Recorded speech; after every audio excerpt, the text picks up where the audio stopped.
Hello and welcome to the Ripple of History for my mini dive into Big Week. Operation Argument. What's it all about? As you can see, I'm repping my Lank t-shirt. We're talking about bombers today. We love a bit of bombers.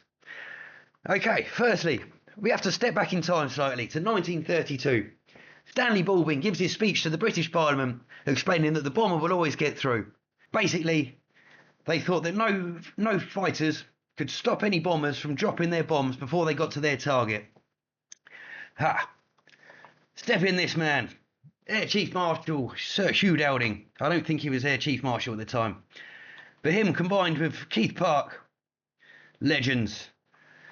They basically create a system, not quite radar, RDF, and a lot of spotters, where they can see the planes coming, the Heinkels, the German bombers.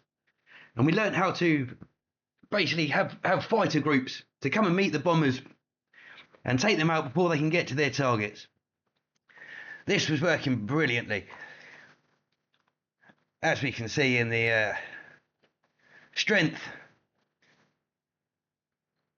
2,550 aircraft, 1,977 destroyed. So pretty effective. We still had similar numbers, but the difference being the planes landed in England so we could recover them and restore them, whereas any German losses either went into the sea or we captured them. Good luck getting back to France. Anyway, so come our turn to bomb Germany. We basically found the same thing. We didn't learn our lesson. So we were sending bombers in. As you can see in Masters of the Air, what a brilliant show. I highly recommend this. You can have as many 50 cal guns as you like. If them fighters come out of the sky, you've got no chance. Absolutely no chance. And then once that bomber starts going down, good luck trying to get out of it.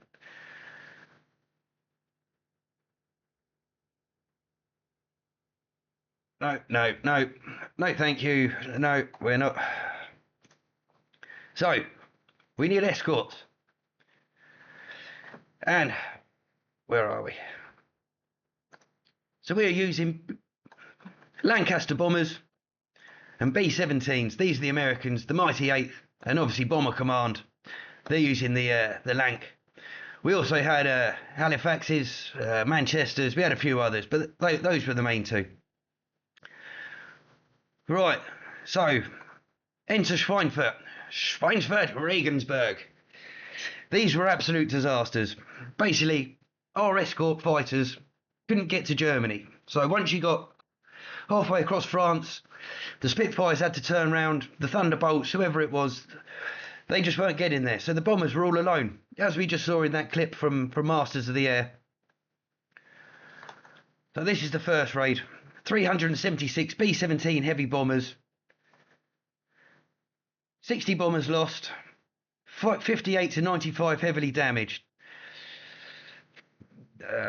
That's a lot. That's a massive chunk. And if we see the date, August 17th, 1943. So we had to wait till 14th of October until we had enough planes to do another raid, basically. So this is the second Schweinfurt raid. As we can see, a B-17 returning to England. 291 B-17 flying fortresses, 77 lost, 121 damaged. They just can't keep up. They just can't keep doing this. 4 or 5 days of that and you've got no more bombers left. So, back to Big Week. What is the purpose of Big Week? Well, the entire purpose of Big Week is Operation Overlord. Coming in June. We cannot do a seaborne invasion if the Luftwaffe are hitting us from the skies. It would be impossible. Imagine watching Saving Private Ryan. They're running up the beach, and then in the same time, the Luftwaffe are just bombing. They're taking the ships out before they can get there. And the entire purpose, whoever's going to win in this, is material. Who can build up the most material in one place? So obviously the Germans are coming from Germany to France. They've still got bases in France, but they're not quite sure where we're going to attack. Obviously, we know it's Normandy. They think it's Calais. It could be Dunkirk again. We picked the Normandy route. So they're trying to focus all of their tanks, all of their firepower down to Normandy, and we're trying to get as much onto Normandy beach as possible. As I say, this isn't possible if the Luftwaffe are bombing us from the sky. So, and I forgot to mention, the whole point of Schweinfurt Regensburg is they are the Luftwaffe factories. They're the ball bearing plants, the sheet metal plants, everything needed to build the tanks, the planes, basically the military industrial complex of Germany. So if we can take that out, we don't have to fight them on the ground. Right. Enter the P-51 Mustang. Look at it. What a beautiful plane. British Merlin engine, Rolls-Royce. These ones are made in America by this point. A company beginning with P, I can't remember. Someone help me in the comments.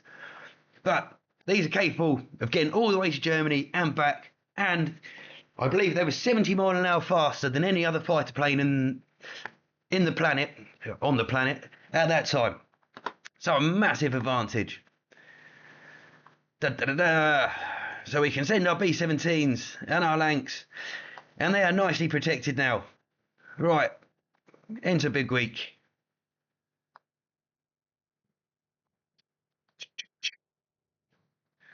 Okay, so these are our divisions. There are 981 bomber aircraft available for operation argument in total.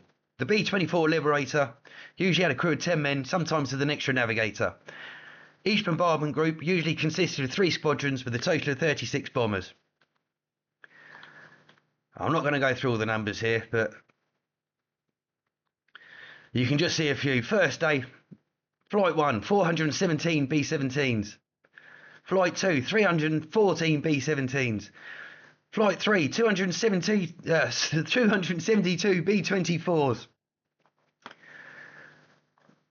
Okay, so that's just one mission. 3 separate targets, and that's just the Americans. On the same day, sorry if I'm blurring your eyes, Bomber Command, yes, Bomber Command, 921 sorties, 79 aircraft, 8.6% loss. That's still a 10% loss, but 921 trips in one day, that's a lot of bombs we're dropping. Allied losses. During Big Week, the 8th Air Force lost 97 B-17s, 40 B-24s, and another 20 scrap due to damage. Bomber Command lost 131 bombers, 5.7%. It's better than the other. The first Schweinfurt raids. They're still not great, but German losses. 262 fighters. It's a massive improvement compared to the Schweinfurts. Nearly 100 pilots killed. Again, come D-Day, these are 262 fighters that they haven't got to then shoot at us. US air crews claim more than 500 German fighters destroyed. These numbers were exaggerated by 40%. Good old Yanks, they love an exaggeration, don't they?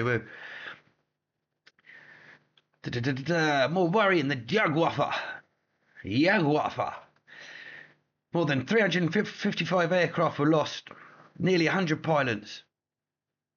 In contrast to the raids of previous year, the losses were replaceable, while Germans were already hard pressed due to the war in the east, obviously in Russia.